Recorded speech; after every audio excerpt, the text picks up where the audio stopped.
दोस्तों, मेरा नाम है सुशांत भूषण।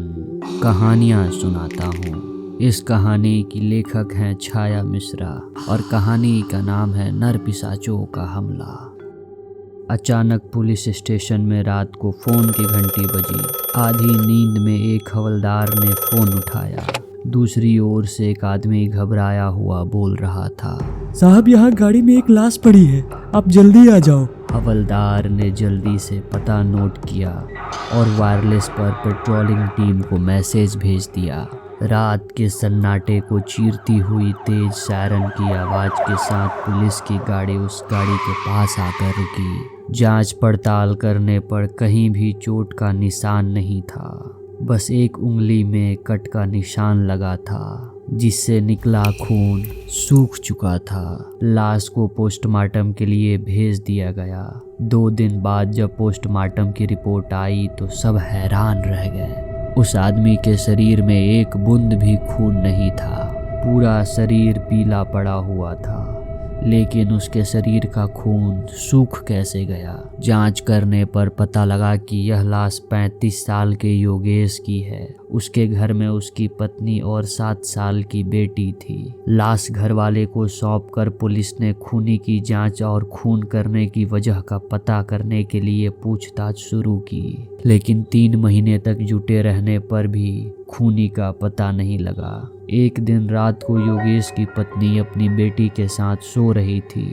तभी उसकी बेटी जाग गई और पापा पापा चिल्लाने लगी। उसकी माँ ने उसे किसी तरह चुप कराकर पूछा, बेटी, क्या बात है? क्या कोई सपना देखा? वह बोली, नहीं माँ, पापा सामने खड़े थे और कह रहे थे अपनी उंगली में एक कट लगा लो, फिर वो मुझे ले जाएंगे। मम्मी, जल्दी से मेरी उंगली में एक कट लगा दो ना। योगेश की पत्नी को डर सताने लगा।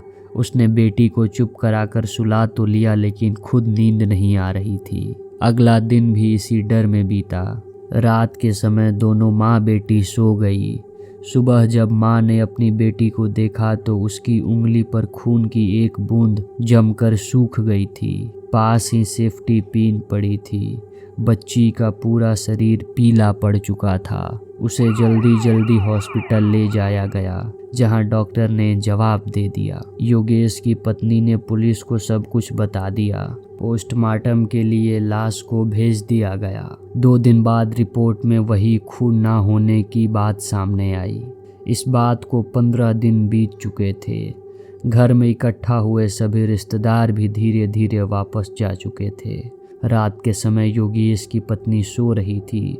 तभी उसे योगेश उसकी बेटी दिखाई दी। वो दोनों उसे भी कट लगाने के लिए कह रहे थे। उनकी बात का उस पर ऐसा असर हुआ कि अगले दिन पुलिस को भी उसकी लाश मिली और हाथ में उंगली में एक छोटा सा कट था। ऐसा लगता था जैसे किसी ने उसी कट से सारा खून पी लिया हो। पूरे शहर में यह बात आग की तरह फैल गई। कई तांत्रिक ने न्यूज़ चैनल पर बहस छेड़ दी। उनकी नज़र में ये नरपिशाचों का काम था। ये सबको अपने अंदर शामिल करना चाह रहे थे।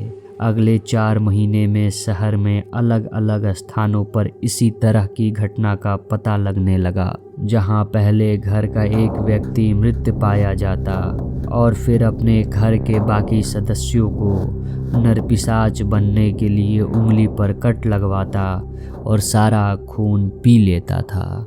इस खबर का असर ऐसा हुआ कि अंधेरा होते ही पूरे शहर में सन्नाटा पसर जाता।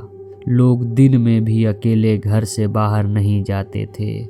सभी ने अपने घर से चाकू और दूसरी धारदार चीज़ें फेंक दी, जहां तक कि कांच की बर्तनें भी हटा दिए। आदमियों ने डर के मारे सेव करना बंद कर दिया, कहीं कट लगे और नरपिशाच उनका खून न पीने आ जाए। कुछ दिन बाद हाईवे पर एक बाइक पर 2 लोग सवार जा रहे थे। बाइक फिसलने से दोनों गिर जाते हैं। उनके सर से सारा खून बहने लगता है। दिन में ही दोनों सड़क पर बेहोश मिले थे। पुलिस वहां पहुंचती है तो पता लगता है कि दोनों मर चुके हैं। बाद में पता लगता है कि इनकी मौत एक्सीडेंट की वजह से नहीं, सर पर खून निकल आने से नरपिशाच इनका पूरा खून पी गया। इस खबर को फैलते ही पूरे शहर में सन्नाटा पसर जाता है। लोग बाहर आना जाना, अपने वाहन इस्तेमाल करना सब बंद कर देते हैं।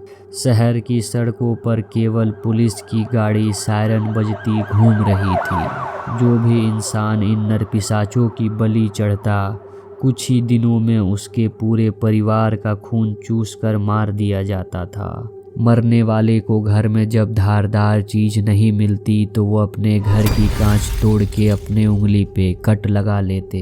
ऐसे ही एक परिवार पर पुलिस ने कड़ा पहरा लगा दिया कि देखो कौन आता है खून चूसने। घर के सबसे छोटे लड़के ने रात को सिगरेट से अपनी उंगली जला ली, फिर उसने कुरेदना शुरू कर दिया। जब खून निकलने लगा तभी पुलिस आ गई। उन्होंने जो देखा सबके होश उड़ गए। एक काला साया धुएं की शक्ल में आया और उस उंगली के जख्म से सारा खून पीने लगा। कुछ ही देर में लड़का मर गया। लड़के की मरते ही वह साया भी गायब हो गया। अपनी आंखों से देखकर पुलिस भी डर गई। पूरे शहर में लोग, हर घर के लोग एक दूसरे को आपस में बांध कर रखने लगे, कहीं अकेले में नरपिशाच उन्हें अपना शिकार न बना ले। आने वाली कुछ ही महीनों में शहर के लोगों की संख्या कम होती जा रही थी और नरपिशाचों की संख्या बढ़ती जा रही थी। एक भी इंसान गलती से बाहर निकला और उसकी लाश अगले दिन मिल जाती थी। जिस घर से एक भी इंसान मर जाता, कुछ ही दिनों में उसका पूरा परिवार खत्म हो जाता था। शहर के पुलिस में भी कई लोग मर चुके थे। शहर के लोग इस शहर को छोड़ना चाहते थे, लेकिन दिन दहाड़े मर जाने के डर से घरों में रहने को मजबूर हो गए। शहर का बाकी देश से जैसे नाता ही कट गया था। कोई भी सामान उस शहर में नहीं पहुंच पाता था। शहर के सभी लोग घरों में भूखे मरने लगे। मजबूरी से उन्हें बाहर निकलना पड़ा। बाहर आते ही वो मर जाते। पूरे शहर में नरपिशाचों का आतंक था। केवल एक माँ काली के मंदिर के पुजारी थे जो सुरक्षित थे। वो मंदिर की आंगन में लगे कई फलों के पेड़ से फल तोड़कर माँ काली को भोग लगाकर खुद ही खाकर गुजारा करते। मंदिर के अंदर किसी बात का खतरा नहीं था। मंदिर के पुजारी ने शहर को बचाने के लिए लगातार 7 दिन तक जप कर माँ काली का आवाहन किया। माँ के आशीर्वाद से उन्होंने बहुत सारे काले धागे को अभिमंत्रित किया। इस जाप की शक्ति से पंडित जी बहुत शक्तिशाली हो गए।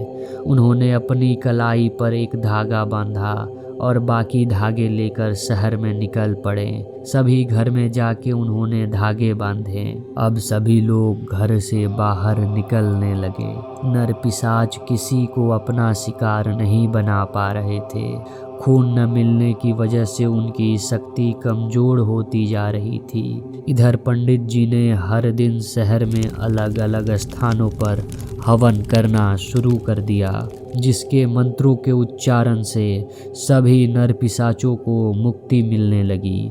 पंडित जी ने पहले ही शहर के मुख्य द्वार पर काला धागा बांध दिया था, जिससे कोई भी नरपिशाच शहर से बाहर ना जा सके। कुछ ही दिनों में पूरा शहर सामान्य हो गया।